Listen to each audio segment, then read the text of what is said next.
जी नाज़रीन, welcome to the programme. और बहुत सारे प्रोग्राम जो हैं वो हो रहे हैं क्योंकि कल जो कुछ पाकिस्तान में हुआ उस हवाले से, और जिस तरह इमरान खान साहब जो हैं वो प्राइम मिनिस्टर हाउस छोड़कर चले गए, और ये सब बातें जो हैं इन पर बहुत सारे प्रोग्राम हो रहे हैं। मैंने भी एक आध प्रोग्राम पहले भी किया है, लेकिन इस वक्त हमारे साथ सीनियर तजज़ियाकार हैं और इन्वेस्टिगेटिव जर्नलिस्ट हैं, जनाब इफ्तिखार चौधरी साहब, all the way from Islamabad. उनसे हम बात करते हैं कि क्या वजह बनी कि कल 11th आवर पे, यानी कि 11 बजे से 12 बजे के दरमियान सब कुछ हो गया। प्राइम मिनिस्टर भी घर चले गए, काउंटिंग भी होना शुरू हो गई। इस सब पर हमने आज दावत दी है इफ्तिखार साहब आपको। आप हमें ज़रा सूरत हाल बताइएगा कि आप तो हमेशा कहते रहे हैं। फर्स्ट ऑफ ऑल अस्सलाम वालेकुम सर। वालेकुम सलाम। आप तो ये हमेशा कहते रहे हैं जी कि हमारी जो आर्मी है वो, और जो सिविलियन हुकूमत है इमरान खान साहब की, वो एक पेज पर है। तो क्या हुआ कि ख़त देखने के बावजूद हमारी जो अदालतें हैं वो भी, और हमारी जो दूसरे अदारे हैं वो भी इस पर खामोश रहे, और जो अदालत में जो केस चल रहा था regarding ruling of deputy speaker, उसके हवाले से बात हुई, लेकिन खत के हवाले से कोई बात नहीं हुई। तो आप क्या समझते हैं कि ये एक ओवरऑल साजिश थी या क्या वजह बनी? देखें, पहली तो इसमें कोई शक नहीं है कि ये साजिश थी। बाकी ये जो ट्विस्ट की आप बात कर रहे हैं, ये जब खत की बात हुई है एनएससी से पहले, जिस वक्त इनको रिसीव हुआ है 7 या 8 को, इससे पहले भी अपना जो मिलिट्री एस्टेब्लिशमेंट को ये बताया गया है कि इस किस्म का खत रिसीव हुआ है। तो आम तौर ये समझा जाता था कि मिलिट्री एस्टेब्लिशमेंट इस खत को इतना कोई वजन नहीं दे रही। उसकी वजह ये अच्छा। वो शायद वो ये समझ रहे थे कि इस तरह के लेटर तो आते जाते रहे। लेकिन इमरान खान कहता है कि वो एक खत का जो कंटेंट्स है वो इतने सीरियस हैं कि वो आप जो नेशनल सिक्योरिटी, अब जा रहे हो उसको टॉप सीक्रेट पे, अगर उसके खत के मंदरजात इतने से इफ्तिखार इंपॉर्टेंट इफ्तिखार या भाई, वो ना होते। इफ्तिखार भाई, इफ्तिखार जी भाई, ये यहाँ पर सवाल तो ये भी पैदा होता है कि अगर ये खत आते रहते थे तो ये पहली बार ऐसा हुआ है कि एक वजीर आजम जो है वो खड़ा हो गया कि ये खत आया है और ये थ्रेटनिंग है, और हमारी हुकूमत को और हमारी कौम को ये, यानी कि हमारी जो रजीम है उसको चेंज करने चाह रहे हैं। तो ये पहली बार ऐसा हुआ है। मेरा ख्याल है इसीलिए कुछ खामोशी दूसरी तरफ से आई। जी, मेरा जाती ख्याल ये है कि जिस वक्त एब्सोल्युटली नॉट हुआ था, उसके बाद ये जो हॉस्टाइल इंटेलिजेंस एजेंसीज हैं, सीआईए है, हॉस्टाइल कंट्रीज गिना जा रहा है, यूनाइटेड स्टेट्स ऑफ अमेरिका, और वो ये उस वक्त से ये सिलसिला शुरू हुआ है। अब जिस वक्त ट्रायंगल बनने की कोशिश की गई है, हालांकि ट्रायंगल जो है चाइना, रशिया और पाकिस्तान की स्ट्रेटेजिक ट्रायंगल बनने की, और इमरान खान जो गया रशिया, तो उस वक्त के बाद जो है, हालांकि ये with the consent of military establishment वो गए थे, और वो इस पे कोई शक नहीं है, क्योंकि इस तरह वो अपने तौर पे रशिया नहीं जा सकते, क्योंकि तो ब्रीफिंग जो सिक्योरिटी एंगल से भी उन्होंने लेनी होती है, और वो सही है। फौज को या एस्टेब्लिशमेंट को अपने ऊपर वो उनकी अपने तौर पर वो नहीं जा सकते थे, उनको अपने साथ जो है वो रखना पड़ता है इस तरह के मामलात में। अब जब ये इसके बाद वापस आए हैं, उस वक्त थ्रेट शुरू हो गई थी, और ये जो आपको मामले की बात कर रहे हैं 8 मार्च की, तो अब कहने का मकसद ये है कि आप मुझे ये बताएं कि वो कह रहे हैं कि यार ये नेशनल सिक्योरिटी का में उसको मैंने रखा है, नेशनल सिक्योरिटी के उन्होंने मंदरजात पढ़े हैं। अगर ये नेशनल सिक्योरिटी में ये रखी गई, तो अमेरिका के सफीर को या जो कायम मकाम सफीर है या कौंसल जनरल है, उसको बुलाकर किस बात का एहतजाज किया गया? वो प्राइम मिनिस्टर इमरान खान ने तो नहीं किया, वो तो नेशनल सिक्योरिटी की जो कंपोजिशन होती है उसके आर्मी चीफ होते हैं, तमाम सर्विसेज के चीफ होते हैं, chairman joint chief of staff होता है, एमआई के चीफ होते हैं, डीजीआईएसआई होते हैं, जो मुल्क की टॉप सिक्योरिटी मैनेजमेंट होती है, वो उसमें शामिल होते हैं। जब वो उसमें ये बात रखी गई है, उसमें कुछ मंदरजात ऐसे थे कि जिसको इग्नोर नहीं किया जा सकता था, जिसकी वजह से अमेरिकन सफीर को बुलाकर उसके साथ प्रोटेस्ट किया गया, और उधर वाशिंगटन में भी प्रोटेस्ट किया गया। और दूसरी बात यह है, अब आप बात कर रहे हैं कि जी सारी दुनिया जो है वो उनके खिलाफ हो गई थी। आखिरी जो उनके अल्फाज थे वो उनकी वजह से आज पूरी दुनिया, लाखों दुनिया रोड्स पर है, पूरी दुनिया के अंदर। और मुझे ये किसी ने अभी इतला दी आपसे बात करने के, $1.4 बिलियन जो है डिजिटल अकाउंट, जो रोशन डिजिटल अकाउंट, उसमें से ओवरसीज पाकिस्तानी ने निकाल लिया है। तो ये जो आप मामलात की बात कर रहे हैं कि जो अदालतें हैं रात के 12 बजे 2 बजे 3 बजे ये खुल जाती हैं, अब मेरे लिए नहीं खुल सकती और आपके लिए नहीं शायद खुल सकती, ये कोई ऐसी वजह है कि अदालतें खुल जाती हैं? हर भाई सिर्फ मेरे और आपके लिए नहीं खुलती, ये तो पीटीआई की जो पिटीशन है लेकर गए थे उसके लिए रिव्यू पिटीशन, रिव्यू पिटीशन, जी जी जी जी, उन्होंने ये कहा था कि 12 बजे के बाद टाइम खत्म हो जाता है तो इसलिए आपको हम एंटरटेन नहीं कर सकते। लेकिन आप मुझे ये बताएं कि इस वक्त जो चीफ जस्टिस साहब है, हमारे लिए अदालतें मोहतरम हैं और इसी तरह स्टैब्लिशमेंट भी हमारे लिए पाक आर्मी बड़ी मोहतरम है, दूसरे सारे अदारे मोहतरम है, उसमें हम किसी के खिलाफ बात नहीं कर सकते क्योंकि अदालतें भी हमारी अपनी है वो और हमारा ही अक्स अदालतों पर है। इसी तरह हम पाकिस्तान आर्मी, पाकिस्तान के जितने भी अदारे हैं हमारे अपने इंस्टीट्यूशंस हैं, हम उनकी रिस्पेक्ट करते हैं बाय वर्च्यू ऑफ पाकिस्तानी होने की हैसियत से। लेकिन अब ये सवाल उठने शुरू हो गए हैं कि आपने उसको जो रूलिंग दे को सेट असाइड कर दिया है तो आपने उसके मंदरजात क्यों नहीं पढ़े कि किस बुनियाद पर इसको रद्द किया गया है। तो लिहाजा चीफ जस्टिस साहब को ये देखना जरूरी था, एक कॉमन पाकिस्तानी की आवाज है कि चीफ जस्टिस साहब को ये चीज देखनी चाहिए थी कि एनएससी की जो फाइंडिंग्स हैं या उस लेटर की जो फाइंडिंग्स हैं, इतने खतरनाक फाइंडिंग्स अगर हैं जिसकी वजह से एक अमेरिकी सफीर को बुलाकर उसको शटअप कॉल दी गई है, तो फिर वो उसको देखा क्यों नहीं गया, उसको डिस्कस क्यों नहीं किया गया। सही है। इसकी वजह से जो सेटिसाइड कर दिया 12 बजे 2 बजे फिर दोबारा खुली। फिर जो सबसे इंपॉर्टेंट है कि आपने वो क्यों खोली है इस्लामाबाद हाई कोर्ट, वो भी रात के 1 बजे 2 बजे खुल जाती है, ठीक है ना। उसमें एक कहा जाता है एक मौलवी इकबाल हैदर साहब है, उन्होंने कोई पिटीशन दायर कर दी है कि आर्मी चीफ को जबरदस्ती रिटायर किया जा रहा है, हालांकि प्राइम मिनिस्टर सेक्रेटेरिएट इनकार करता रहा तक। और आज भी जो उनके साबक जो वुज़रा हैं वो यही कहते हैं आर्मी हमारी अपनी है।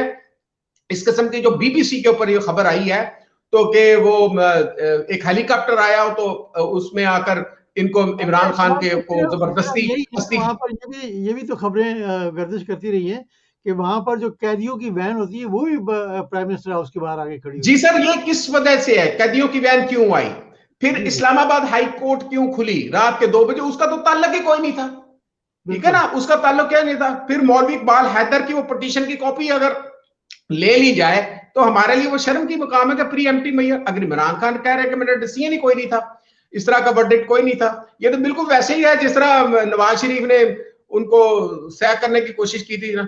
हमारा पूरी रिस्पेक्ट है पाकिस्तान आर्मी की, हमारी पूरी रिस्पेक्ट है पाकिस्तान के जितने भी इंस्टीट्यूशंस की, तो लिहाजा जो अब इस वक्त जिसमें आपसे बात कर रहा हूं तो इतनी ज्यादा जो क्रिटिसिज्म हो रही है सोशल मीडिया पर कि उसका अंदाजा नहीं हो सकता। और इस चीज को कि एब्सोल्युटली नॉट कि पाकिस्तान की अवाम जो है किसी इंपोर्टेड गवर्नमेंट को बर्दाश्त करने के लिए तैयार नहीं है। आप देखें कि इस वक्त लाल हवेली के पास, उधर लाहौर में लिबर्टी के पास इतना बड़ा जुलूस है और कराची में, फिर उसके बाद बुध में वाले दिन इमरान खान खुद जा रहा है उधर पेशावर में, तो वहां पे हो रहा।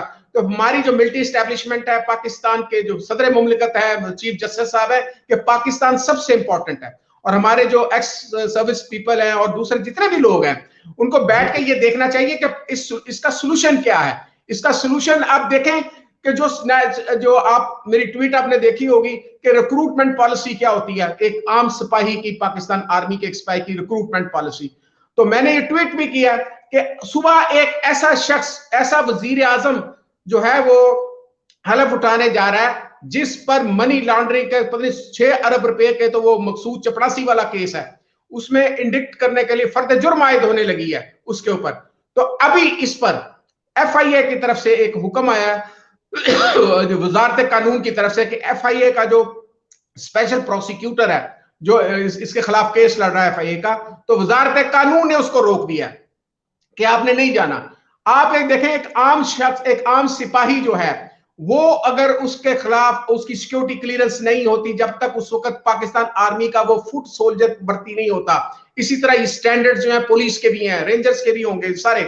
तो आप एक मुल्क का वजीर आजम जिसके ऊपर एक इल्जाम है, मैं अभी भी कह रहा हूं इल्जाम है, जिस पर इल्जाम है कि वो अमेरिकन सीआईए के कोलैबोरेशन के साथ हुकूमत में आ रहा है, इंपोर्टेड गवर्नमेंट का, उस पर यह इल्जाम है कि उसका भाई और ये दोनों जो हैं इंडियन कॉन्टैक्ट्स के साथ, इजरायली कॉन्टैक्ट्स के साथ ये उधर इंग्लैंड में कोऑर्डिनेशन में थे और इस हुकूमत के लिए काम कर रहे थे जिसमें आना चाहते हैं।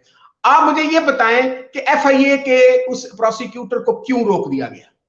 ठीक है ना, तो वो उसको क्या कोई आपने फैसिलिटेट करना है कि वो टीटीओ का 6 अरब का केस है वो खत्म करना है? सुबह फर्द जुर्म, क्या किसी और मुल्क के अंदर जिस पर फर्द जुर्म आयद हो रही हो वो मुल्क का वजीर आजम बन सकता है? ठीक है ना, और जिस पर एक इसके अलावा भी, जी मैंने कहा सवाल ही नहीं पैदा होता सर। जी सर, सवाल ही पैदा नहीं होता। आप ये तसव्वुर कर सकते हैं किसी मुल्क का वजीर आजम जो जिस पर हॉस्टाइल इंटेलिजेंस एजेंसीज के साथ कोलैबोरेशन के साथ वो इस मुल्क में आ रहा है, तो इसका क्या मतलब हुआ? इसका मतलब ये हुआ कि आप जो बंदा हीरोइन का स्मगलर है जिसके पास 50-60 अरब रुपया पड़ा है, ठीक है ना, वो मुल्क के 50 MNA खरीद के आप हुकूमत चेंज कर सकते हैं। ठीक है ना, तो इसका जो ये जो इस किस्म का इल्जामत लगे हैं सुप्रीम कोर्ट के चीफ जस्टिस साहब को और पूरा बल्कि लार्जर बेंच, फुल बेंच जो है जितना भी है उनको बैठ के ये सोचना चाहिए कि मुल्क हमारे लिए सबसे पहले है। आपने ये कभी भी नहीं ये करना कि जी पाकिस्तान हमारे इंटरेस्ट नहीं।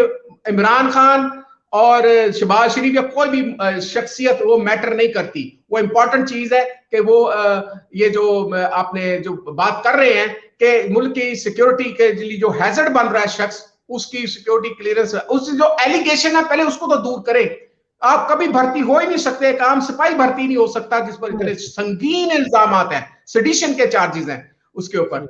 अच्छा, सेकंड बात है कि मैं जो फोर्सी कर रहा हूं अभी जितने रोड पर निकले हुए, तो ये जितनी जो हमारे अदारों पर इस कदर शदीद तनकीद हो रही है कि मैं बयान नहीं कर सकता।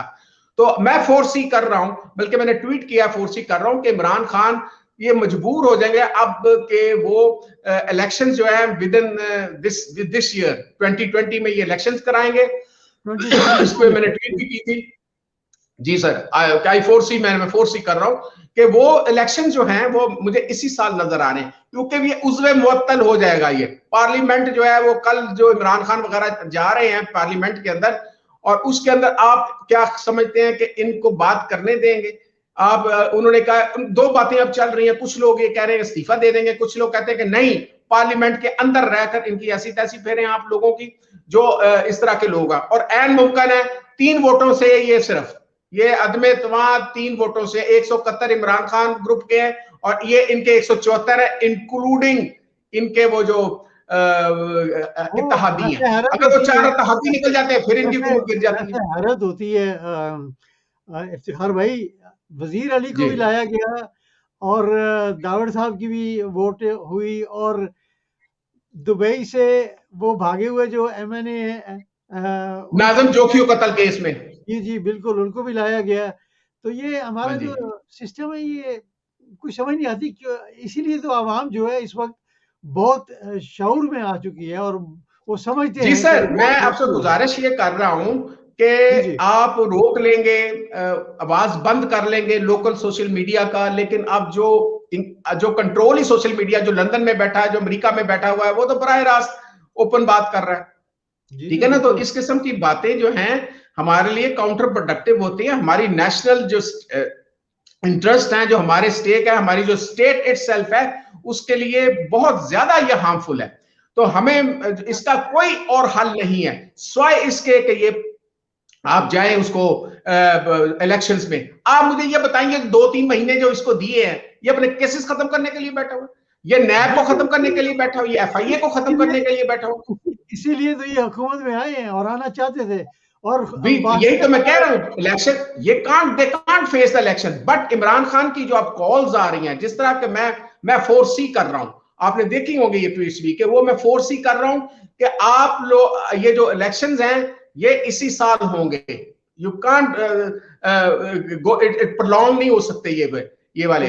तो अब इसको ये देखना है कि हमारी जो नेशन है, हमारे जो लोग हैं और ओवरसीज पाकिस्तानी हैं, वो किस तरह रिएक्ट करते हैं और एक्ट करते हैं। और ये भी कहा जा रहा है कि वो जो मशीन है उसको भी खत्म करने की बात हो रही है। वो तो लंदन में बहुत सारे जो हैं वो बाहर निकले हुए हैं, एहतजाज हो रहा है। ये एक छोटा सा मैं ये देखिए, ये बाहर निकले हुए हैं किस तरह। ये जो उनके अपार्टमेंट्स हैं उनके बाहर ये सब कुछ हो रहा है। और क्या क्या इज्जत रहेगी? चोर चोर के नारे लग रहे हैं इनके घरों के बाहर। सर मैं वही तो समझ रहा हूं कि मैं ये फोर्स ही कर रहा हूं, या मैं प्रेडिक्ट भी कर सकता हूं कि शायद ये अपना नवाज शरीफ भी आ जाए। और क्योंकि पहले भी सीटें रख के बैठे हुए थे, उनको पता था कि यार सीटें, ये इमरान खान अगर ना वो खेलता उस दिन, उसने सीटें कैंसिल की थी। अब जब ये जो मिन्नतें कर रहा है, आज आप देख रहे होंगे कि शहबाज शरीफ जो है वो मुख्तलिफ वही इत्तेहादियों के पास जा रहा है, अख्तर मैंगल से भी मिल रहा है, बाप से भी मिल रहा है, दूसरों लोगों से भी मिल रहा है। तो वो अब उनसी मिन्नतें शिन्नतें कर रहा है, ठीक है ना। तो ये सिर्फ 3 वोट का फर्क है। आज भी मैं कहता हूं कि जी अहम मुमकिन। अब पहले क्या था मुझे बताएं। अब इमरान खान जो है वो पहले इनके बात कह रहे थे कि -1, तो -1 होता है अगर उनमें से 3 वोट अगर शाह महमूद कुरैशी को पड़ गए, फिर क्या होगा? फिर इनकी अचकन वही पे रह जाएगी। लेकिन अब मैं ये समझता हूं कि इनको एक्सपोज करने के लिए जा रहा है इमरान खान, क्योंकि अब उस पर 1923 सीक्रेट एक्ट नहीं अब लगेगा। अब वो जो लेटर है जिसकी वजह तनाजा बना, तो वो ऑब्वियसली जजेस को, जो उनको अब फराहम कर दिया गया है, सेनेट के चेयरमैन को फराहम कर दिया गया है, और इनका DGISI और जो हमारे जनरल बाजवा साहब है उनको फराहम कर दिया गया है। अब हमारा जो नेशन का जो मुतालबा है, ठीक है, उसमें आप कहें कि यार ये इस काबिल ही नहीं है, इस लेटर इस काबिल ही नहीं है, क्योंकि अगले फ्यू डेज या फ्यू वीक्स जो है, ये जो लेटर गेट है ये मौजूद सुखन रहेगा। ये पॉसिबल ही नहीं है कि आप ये बात नहीं कर सकते। तो लिहाजा इनको चाहिए कि हमारी अदलिया है, ये जब मरासला आता है तो ये सब तरफ जो है ना वो मतलब कि एक ही दफा पहुंचता है, यानी मिलिट्री के पास भी पहुंच गया, ISI जो है उनके पास भी पहुंच गया, और जो हमारी फॉरेन ऑफिस है उसमें भी पहुंचता है, तो उनके पास तो पहले ही था। सर। इसमें एक और चीज भी होती है। एक चीज होती है जो सिविल सर्विस में, आपको थोड़ा सा मैं बता दूं कि जो मरासला होता है एक डिप्लोमेटिक बैग होता है। जी उस जी बिल्कुल। डिप्लोमेटिक बैग में अगर वो अमेरिका से चलता है, वो डिप्लोमेटिक बैग उसको किसी को खोलने की इजाजत नहीं होती, चाहे उसमें कुछ भी हो, ठीक है ना। नहीं। उसको किसी को खोलने की इजाजत नहीं। जो टॉप सीक्रेट डॉक्यूमेंट्स होते हैं उसके जरिए भी जाते हैं। कोई एक होता है कोडिंग सिस्टम होता है। अब कोडिंग सिस्टम नॉर्मली महफूज नहीं होता, तो वो उसमें कोड करते, फिर उसको डी कोड किया जाता है, फिर आगे उसको डी कोड, 2-3 कोड्स होते हैं। वो उसको डबल या ट्रिपल किस्म की सिक्योरिटी उसको पे लगी होती है। अब वो डिकोडिंग का जो सिस्टम है, वो इधर जो बैठे होते हैं कुछ लोग होते हैं, वो कर रहे होते हैं। अब जब ये सारी चीजें उनको पता है, ये कहना कि जी ये तो आती जाते हैं, इस किस्म के लेटर आते जाते हैं। अब उसमें थ्रेट दी जा रही है एक वजीर आजम पाकिस्तान को, किसी को नहीं सही। कर रहे कि जी फलान डेट में उसको तब्दील कर दिया जाएगा, ये कर दिया जाएगा। मैं ये कहता हूं कि फर्ज कर ले कि ये जाली लेटर है। जब आपको वो कहा जा रहा है कि इसको देखें, मैं जब आप पर इल्जाम लगा रहा हूं कि एक शख्स ने कत्ल किया है, ये उस छुरी है, उसका ये चाकू है जिस पर उंगलियों के निशान है, ये उसकी डेड बॉडी पड़ी है, तो वो कहेगा यार ये ना डेड बॉडी है या ना ये चाकू है। आप पहले साबित करें कि ये वाकई लेटर जो है वो एलिगेशन, जिस पर पूरी हुकूमत एक न्यूक्लियर कंट्री का, मुस्लिम कंट्री के एक प्राइम मिनिस्टर को ट्रैक करती है, बिकॉज के जी वो एक अदम एतमाद आ गई है, और उसके जो मुनहरफ जो अराकीन है उसके बारे में भी बात नहीं सुनी, उसका भी डिसीजन ही नहीं हुआ फैसला, जो सदारती रेफरेंस गया हुआ था वो अभी तक वो बैठे हुए, ठीक है ना, उसका भी डिसीजन कोई नहीं हुआ। और ये ऊपर से रिव्यू पिटीशन है उसको भी एंटरटेन नहीं किया गया, और जबकि जो अदालतें हैं वो खुली हैं। अब इस कदर बैशिंग होगी, जो हमारे जो स्टैंडर्ड है, जो स्टेटस है ऑलरेडी जो हमारी अदालतों का है, उस पर बहुत बड़ी जो बुरी जर्ब जो है वो तारी हो जाएगी। तो मैं ये समझता हूँ कि फ्यूचर में ये एग्रावेट करेगी, और खास तौर पे जो ईद के बाद ये जो तहरीक है इमरान खान की, ठीक है, उसको जब अगर सेटिस्फाई ना किया गया उसके जो, और इस शहबाज शरीफ को अगर आपने फैसिलिटेट करने की कोशिश की, तो एक रॉक स्टेट का इमेज जो है वो डेवलप होना शुरू हो जाएगा। ऑलरेडी आप की जो फॉरेन पॉलिसी है इसके बारे में जो क्या कहा जा रहा है कि अब वो दोबारा कंप्रोमाइज हो चुकी है, ठीक है ना। ये अभी तक एलिगेशन है, अभी तो नई गवर्नमेंट आई नहीं है ना, तो ये एलिगेशन जो है इन पर लगे हुए हैं। और दूसरा आपके प्राइम मिनिस्टर पर है, और दूसरा जो चीफ मिनिस्टर है वो भी उसमें फर्द जुर्माई होने वाली। अभी नई हुकूमत तो बनी नहीं है, लेकिन कल रात को 11 बजे के बाद ये भी हाई अलर्ट कर दिया गया था कि तमाम एयरपोर्ट जो है उनको अलर्ट कर दिया है, कोई बाहर अफसर जो है वो नहीं जा सकता। एनी हाउ इंशाल्लाह कल क्या मतलब कौन बनेगा वजीर आजम, वो कल होगा असेंबली में, और देखते हैं कि यकीनन इतना कुछ करने के बाद यकीनन शहबाज शरीफ साहब जो हैं वही बनेंगे। और कल जो प्रोग्राम है उसमें आपसे दोबारा मुलाकात होगी और इंशाल्लाह तफसीलन बात होगी। बहुत शुक्रिया आपका। जी सर, बस लास्ट मैंने बात करूंगा जी जी कि शेरवानी के साथ इनकी परेशानी जो है नवाज वो अपना टल गई। शरीफ साहब की, शहबाज शरीफ साहब की, वो साथ आएगी, ये मेरी प्रेडिक्शन है।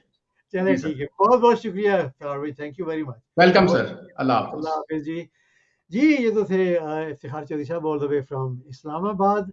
और ये बहुत सारे व्लॉग्स जो हैं ये होते ही रहेंगे, क्योंकि जो मसला मसाइल हैं हमारे मुल्क में सियासत के हवाले से वो बड़े अरूज पर हैं। और आप क्या सोचते हैं कि इमरान खान साहब को सही हटाया गया, गलत हटाया गया, साजिश थी या नहीं? ज़रूर कमेंट कीजिएगा प्रोग्राम के नीचे जो कमेंट का सेक्शन होता है उसमें ज़रूर अपने कमेंट्स जो हैं वो दीजिएगा। एक छोटी-सी मैं आपको छोड़े देता हूँ ऐड, और उसके बाद मैं आपसे इजाज़त चाहूँगा। अपनी दुआओं में बहुत सारा याद रखिएगा। अल्लाह हाफ़िज़।